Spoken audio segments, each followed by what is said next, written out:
Well, hello, Mercy Road Northeast. My name is Tom Mercer, and it is an absolute honor to be with you all today, even though we're not with you all today. We still feel a kinship with your church family. For those of you who don't know me, my name is Tom Mercer. Cheryl and I have known Pastor Ken and Carolyn for quite a while. And so anything they're a part of, we want to be a part of too. And so it is a real pleasure to be with you today. After leading the same church for 38 years, Cheryl and I now have the privilege of working with a nonprofit organization known as the Oikos movement.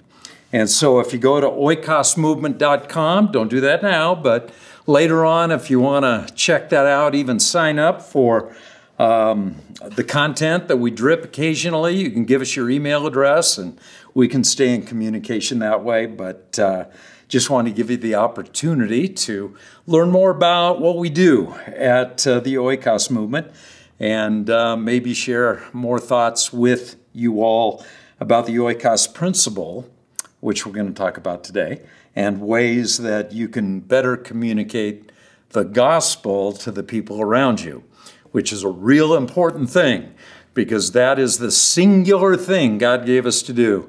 When Jesus issued the Great Commission and then left, ascended to the Father, he gave us one thing to do between the time he left and the time he comes back, and that is to make disciples. And so we all want to be in the game there, and I hope today I can encourage you a little more in that exciting venture. If you've been around Mercy Road Northeast for a while, you know that Ken and the team here have given you a strategy to reach the people within your own sphere of influence, the 8 to 15 people whom God has supernaturally and strategically placed on the front row of your life. And they have already shared this with you, but let me just briefly recap. The Oikos Challenge consists of 5 steps that you first of all identify on paper who it is that make up that group for you, who is in your Oikos. Make a commitment to pray for them every day. That's step number 2. And then be intentional about investing in those relationships on a consistent basis. And then the 4th step, invite them into faith conversations. Be intentional about sharing your life and sharing your faith with others. And all the while, step number 5, an ongoing process, all the while you are preparing to execute your personal mission to those 8 to 15 people better as you come to church, as you go to other events of the church and discipleship opportunities, even engage in those outposts that Mercy Road has established throughout your community. And so today what I'd like to do is to dig just a little bit deeper into that conversation, a conversation that I know you've been engaged in with your pastors for the last several weeks. But we're going to look at 1 Peter chapter 3 in a few minutes. And Peter wrote 2 letters to the Christian church. And we call them 1 Peter and 2 Peter. They're books of the New Testament, but they began as letters. And the words that God led the Apostle Peter to write is much more than just good theological information. It also reflects the very personal experiences that the Apostle Peter had with Jesus. And when you read through the Gospels, you know that Peter was a pretty significant player in so many of those stories that make up the gospel narrative. But one of those experiences that he shared with Jesus, we find in Mark chapter 5, where Jesus and the rest of the 12 all went in a boat over to a region on the other side of the lake of Gennesaret, or the Sea of Galilee, over to a region known as the Decapolis. In fact, look at Mark chapter 4, verse 35 with me. It says that day when evening came, Jesus said to his disciples, "Let's go over to the other side." Now that sounds simple enough until you recognize where the other side actually is. It is the Decapolis, and it's a large area southeast of Galilee across the sea. And the word Decapolis means 10 cities. And it's where many of the Canaanites who were driven out of the promised land, as God used his people to occupy the promised land, there were indigenous Canaanite people groups that were driven out. And so when you consider the occupants of that area now, hundreds of years after they were forced to leave, most of their now great-great-great-great-grandchildren were still pretty ticked off at Israel. The Decapolis was a center of Roman power. In fact, the animal in Israel that was regarded as the most unclean animal of all, and you probably already know this, it was a pig. And a pig was the symbol of power in the Decapolis. On the other side, as Mark describes it, pigs were worshipped. There was a legion of Roman soldiers stationed there. 6,000 Roman soldiers were stationed in the Decapolis, and the symbol, the logo for their legion, was the head of a boar. And all of that is very ironic. Needless to say, the Decapolis was a kind of place that any self-respecting Jewish rabbi would never want to go, let alone take his disciples. We would have called it the other side too, only in our vernacular we say the other side of the tracks or the wrong side of town. In this case, the other side of the lake was the wrong side of the lake for the Jewish people. And so one day, Jesus just very casually says to the 12, hey, let's go to the other side. Now, Jesus had been drawing big crowds on his side, the right side of the Sea of Galilee. But when he gets to the Decapolis, there's virtually no one there to greet them. There's only one dude who comes out to say hello, and he's possessed by evil spirits. And he lives in a cemetery. Dude's a whack job. He made up the entire welcoming committee. And he comes out of the cemetery, and he's just crazy out of his mind. But nobody would be shocked at that, right? After all, this is the Decapolis. This is the other side. Folks, this was the twilight zone. Look at Mark chapter 5, verse 5, as we pick up the action.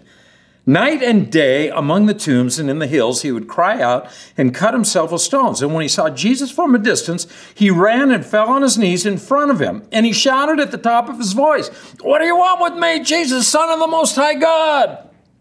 In God's name, don't torture me. For Jesus had said to him, come out of this man, you impure spirit. And then Jesus asked him, what's your name? My name is Legion, he replied, for we are many. So here's a man who is possessed of multiple demons. And I'm sure after listening to that dialogue, the disciples were all thinking, bro, this is exactly why we don't come over here. And so Jesus delivers him from his demons, casts his demons into a herd of pigs, and then the people's response is very fascinating. Because after all that was said and done, in verse 15, when they came to Jesus, they saw this guy had been possessed by the legion of demons, and he's sitting there dressed in his right mind, and they were afraid. Those who had seen it told the people what had happened to the demon-possessed man and told about the pigs as well. And then the people began to plead with Jesus to leave their region. They were scared of Jesus. They don't respond to Jesus by saying, wow, you were able to deliver this guy from demons. That's amazing. I got other friends that are sick. I got other friends that are possessed. Can you come to our area, to our community, and help them too? Nope, none of that. They just begged Jesus to leave. And so in verse 18 it says, as Jesus was getting into the boat, the man who had been demon-possessed begged to go with him. Verse 19, Jesus did not let him, But he said, go home to your own people and tell them how much the Lord has done for you and how he's had mercy on you. The guy literally begs Jesus, let me go with you. And Jesus said, no, I'm not going to let you go with me. I got a better thing for you to do. I want you to stay in your own community and explain the gospel to your own family, to your own people, to your own friends. In fact, the Greek word there, your own people, is the word oikos. Now, you can imagine what the guy's feeling when he sees these guys kind of slip over the horizon in the boat, and he's not in it. But he evidently says to himself at some point, if this guy Jesus, who healed me, asked me to tell other people about how he saved my life, that must be the right thing to do. And so in verse 20, the man went away and began to tell in the Decapolis how much Jesus had done for him, and all the people were amazed. Now, before we go any further, I just want you to understand the contrast here. The text says they were afraid of Jesus, and yet they were amazed by the man's testimony about Jesus. From afraid to amazed. Okay, when Jesus went to the Decapolis that first time, only one guy came out to meet him, and he's like whack, but no one else wanted to have anything to do with him. Just go, Jesus. But what happened the second time Jesus and the fellows went to the Decapolis? And we pick that part of the story up in a different gospel, Matthew chapter 15, verse 30, where it says, great crowds came to him, bringing the lame, the blind, the crippled, the mute, and many others, and laid them at his feet, and he healed them. The people were amazed when they saw the mute speaking, when they saw the crippled made well, the lame walking, and the blind seeing, and they praised the God of Israel. Now, let's just take a deep breath, and a step back, and take that in for a minute. The other side, these Canaanite ancestors who hated Israel, full of Romans, they are now worshiping the God of Israel. I mean, is Matthew serious here? I mean, what happened? Well, it's a pretty simple explanation what happened. One man happened. That's what happened. That one guy took the message of the way Jesus had changed his life to his oikos. That's what happened. So now, years later, when we get to these letters that Peter wrote, Peter is writing to us, to you in Indiana, and to me here in California, to the entire Big C church. And he's explaining his primary strategy for becoming more effective in reaching people for Jesus. And so now we're going to go right to this letter that he wrote years later. Look at 1 Peter chapter 2, verse 12. Live such good lives among the pagans that though they accuse you of doing wrong, they may see your good deeds and glorify God on the day he visits us. The best strategy to reach people for Jesus is pretty simple. Live such good lives. Allow those front row dwellers, those 8 to 15 people, God has supernaturally and strategically brought into your sphere of influence. Let them clearly see how God has changed your life. Because it is that oikos of people whom God will allow to see most clearly. After all, they've been given the best seats in the house. They're sitting in the front row. I want to give you a couple of things to consider today. You can fill in a blank or two as we make our way through the outline. But point number one, takeaway number one is this: display humility. Display humility. It's the first part of living such good lives. Just display humility. See, Peter writes a chapter later specifically about how to reach a non-believing husband. In 1 Peter chapter 3, verse 1, it says, wives, in the same way, submit yourselves to your own husbands, so that if any of them do not believe the word, they may be won over without words by the behavior of their wives when they see the purity and reverence of your lives.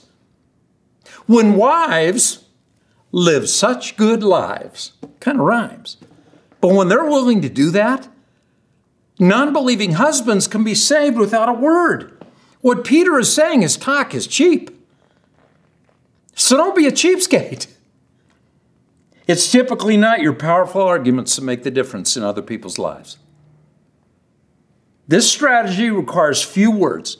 This strategy might not require any words. In fact, Peter says there'll be one without a word. It's the humble way we live our life that will change people's perspective about Jesus. Now understand, it's not that an unsaved husband can be saved without ever actually hearing the gospel. Eventually, the conversation's going to take place. But getting to that conversation will test whether or not you and I, are willing to pay the price to reach them. It requires a commitment to reflect grace and humility, the grace and humility of Jesus over the long haul.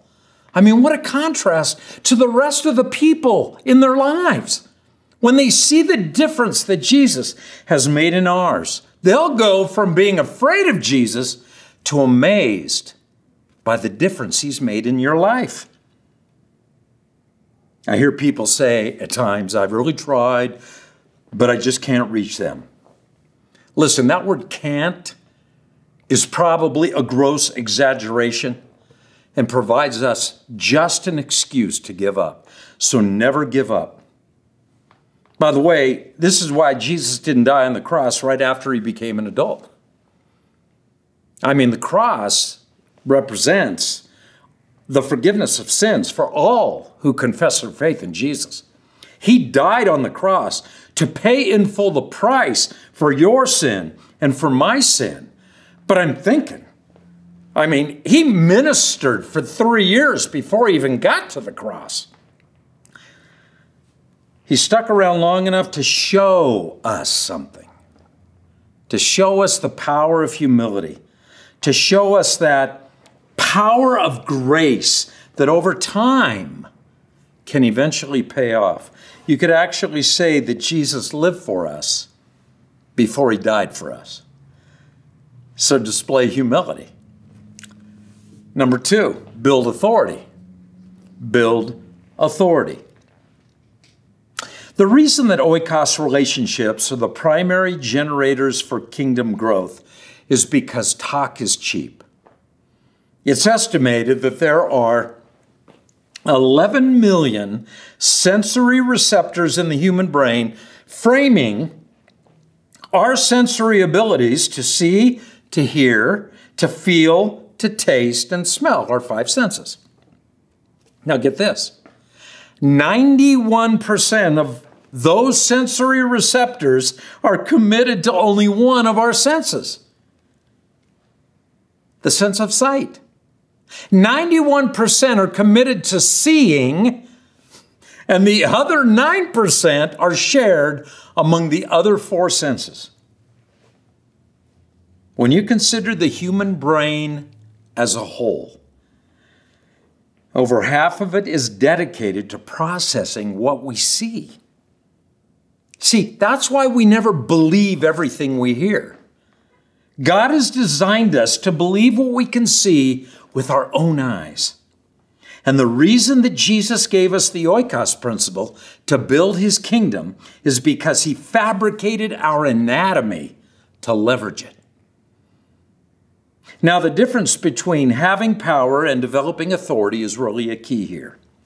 Power is defined differently than authority. Power, by definition, and James Hunter is the one that I owe a great debt of gratitude for giving such a simple definition of power. He describes power as the ability to force or coerce someone to do your will, even if they would choose not to, because of your position or might. End of quote.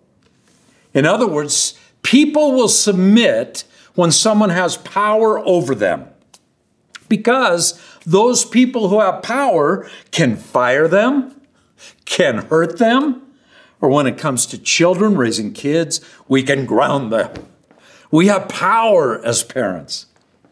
Now, the primary sense Of the human senses, the primary sense we leverage to convey power is the sense of hearing. We tell people what to do. We tell people what not to do. And we tell them through threats why that's important. And should we have enough power, they comply with what we say.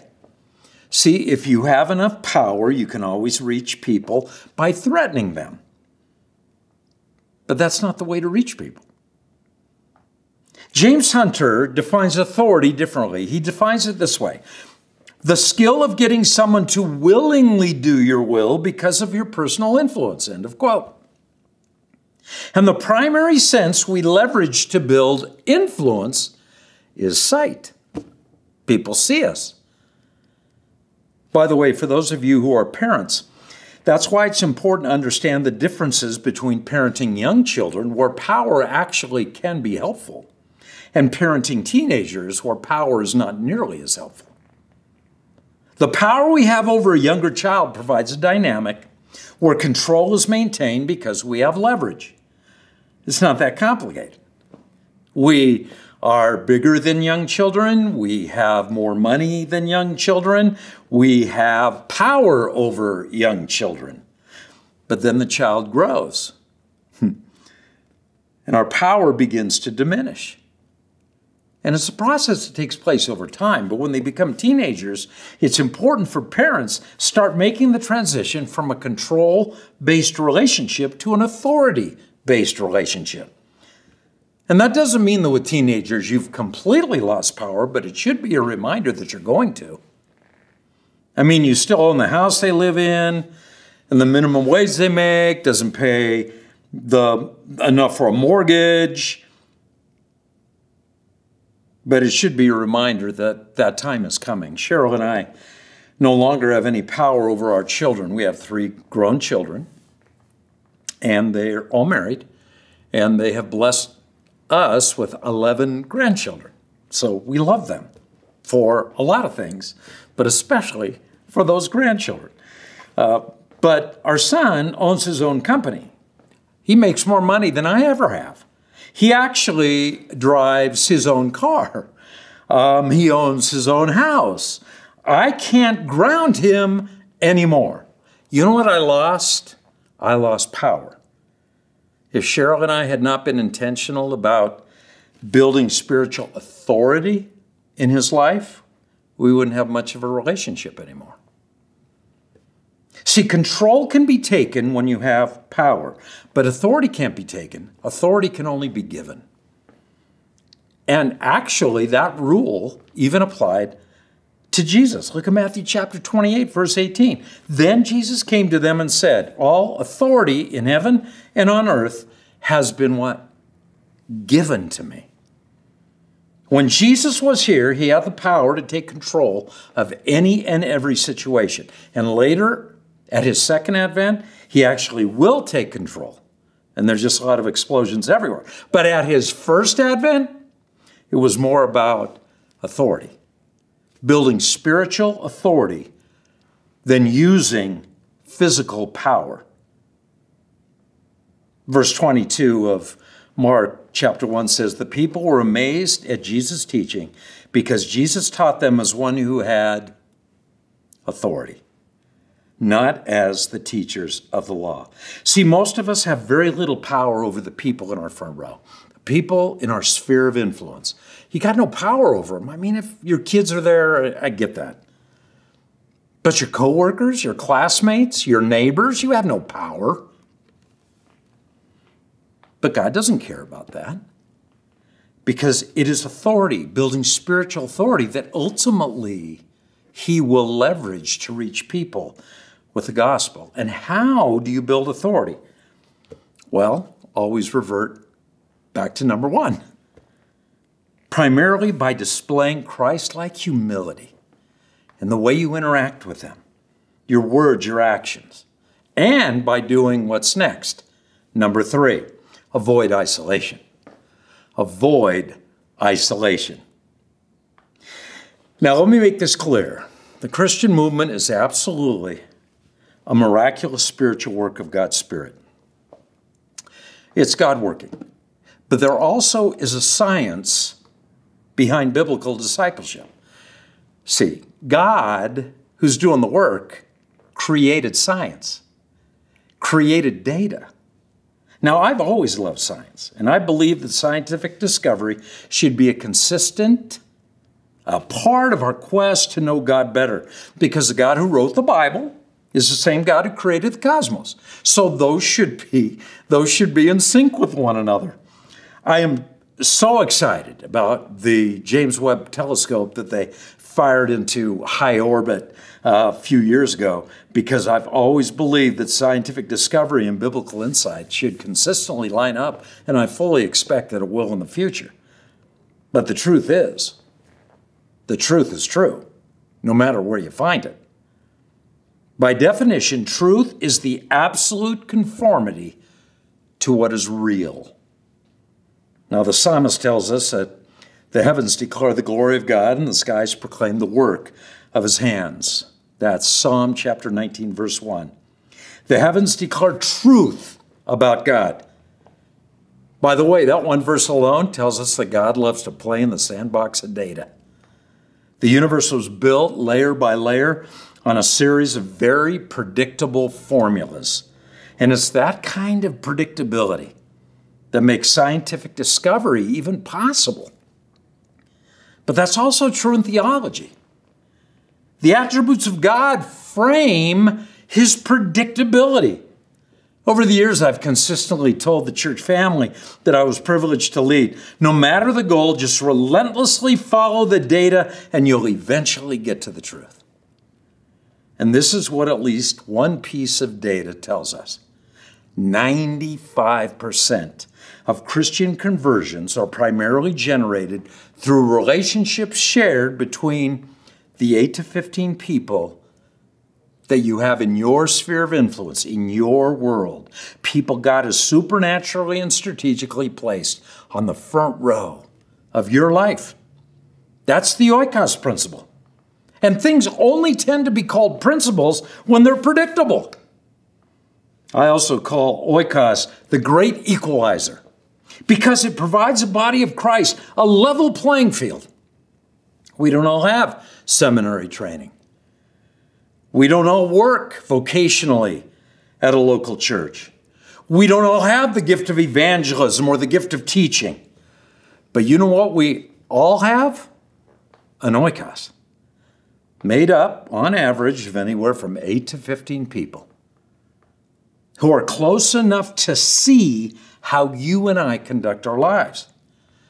Now, I was explaining the Oikos principle to a church in Orange County a while back, and actually it was a few years ago. It was when we were coming out of COVID. And during one of the breaks in the workshop, it was an all-day workshop, and during one of the breaks, a couple of nurses came up to me and asked me if I'd ever heard of the R naught. And I thought they were messing with me. I thought they were just teasing me. And so I responded, I are not familiar with the R naught. And they laughed, haha, but it was a real deal to them. Coming out of the medical community, they explained that R naught, which is the capital letter R and then a subscript 0, R naught. It's a metric, and it's used by epidemiologists as a basic reproduction number. In other words, it's used to measure the transmissibility of infectious agents. And just coming out of COVID, that was very interesting to me. But they told me that the higher the R naught, the higher the factor of the R naught, the more contagious the virus. Every virus has a range attached to it, which reflects the likelihood that should you be infected, a certain number of other people would catch that virus from you directly. Now watch this, because there was a comma. Unless measures are taken to mitigate contact. All diseases, all viruses have an R naught factor. I got home that night, I dug into the idea a little more, and I discovered that the 3 factors that determine a particular virus's are not value are, number one, how long you remain infectious. Number two, your proximity to other individuals. And number three, how often personal connections occur. I learned that the R naught for the flu was 2. The R naught for the original version of COVID was 2 to 3. Other variants of COVID had different R naught values. They tended to go up a little bit. The R naught factor for measles, 12 to 18. In other words, 12 to 18 people will catch the measles from you on average, unless measures are taken to mitigate contact. Did you know that the Oikos principle has an R naught value? It's 8 to 15. Now, I always hesitate to compare a very good idea like the gospel to a very bad idea like a virus, but the truth is the gospel is a virus. The gospel has always generally been transmitted virally. And statistically, there is an extreme likelihood that since you've given your life to Christ, a certain number of other people have a very good chance of catching the Christian faith from you by watching you, by interacting with you, unless measures are taken to mitigate contact.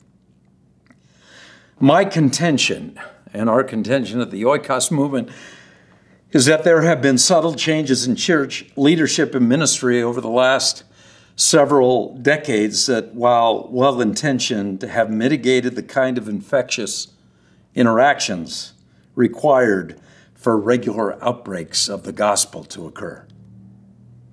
But this is my point. No matter how gifted our ministry leaders are, and you have some very gifted leaders at Mercy Road Northeast, no matter how gifted they are, no matter how excited they get, the gospel is still a viral agent. There are times we all need a break, some time to get away from all the chaos. But if you value isolation too highly, it will clog your opportunities to make a personal and significant impact for God's kingdom. As scary as the world might be, and it is scary, we still have to get out there. And when we do, the Apostle Paul, now writing to the Philippians in Philippians chapter 1, verse 27, when we do, what does he say? Whatever happens, conduct yourselves in a manner worthy of the gospel of Christ. Now, I would say that to you, Mercy Road Northeast. I don't know what's going to happen to you. I don't even know you. I don't know what's going to happen this week. I don't know what's going to happen to you this month. But whatever happens, Paul said, make sure you conduct yourselves in a manner worthy of the gospel of Christ. That word worthy is the Greek word axios, and it describes something that is comparable or consistent. In other words, let your life be seen in such a way that they see Jesus. Jesus' persona, his humility, his grace, even his willingness to speak truth. That spiritual authority that resulted from all of that allowed everyone who was close enough to see him and to hear him to be moved by the Holy Spirit and recognize that they were touching the divine. God wants that for us as well. You understand that the Oikos principle is not an evangelism program. In fact, it creates as much intentionality for discipleship as it ever could for evangelism. In fact, separating evangelism from discipleship makes both of them less effective. To make evangelism work, the walk has to match the talk. We want to become more like Jesus because the people we love need Jesus. And evidently, it is highly unlikely that they will follow him unless they see him in us. In fact, the writer of Hebrews made it clear. In Hebrews chapter 12, verse 14, without holiness, no one will see the Lord. We study the scriptures and hold one another accountable to live the scriptures out, all for one reason. And that's so that our coaches, our pastors, our leaders can see that we have the best product on the field. Because humans who were built to watch are watching. That's the fundamental problem with broadcast evangelism.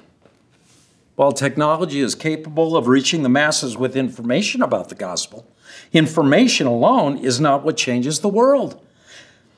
Decades ago, in fact, I remember it as a young boy, just hearing about how we now have this technological breakthrough and the entire world now can listen to broadcasts and have the gospel shared with everyone. We've since learned it wasn't the answer many of us believed it would be. Our hopes were high. But when we started depending on technology, the church actually began losing momentum at an increasingly alarming pace. Effectively communicating the gospel is much more than just sharing information. The human threshold for being convinced that something is true is overwhelmingly dependent on what we see. Not what we hear, not what we smell, not what we touch, not what we taste, but what we can see.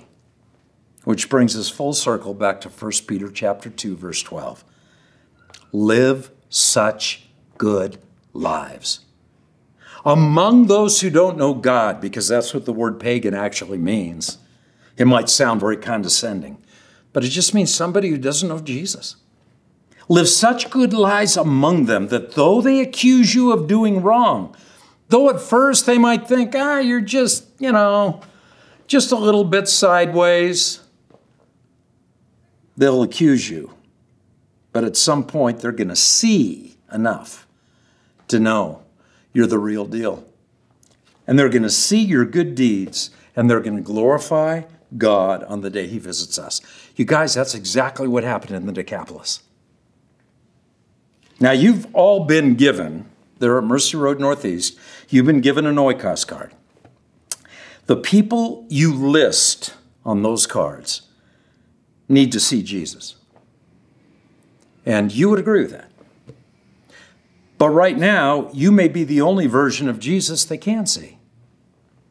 And by God's grace, they'll see enough of him in us, and even see more of him in us as we grow in our faith, that they'll want to know him personally, like we do.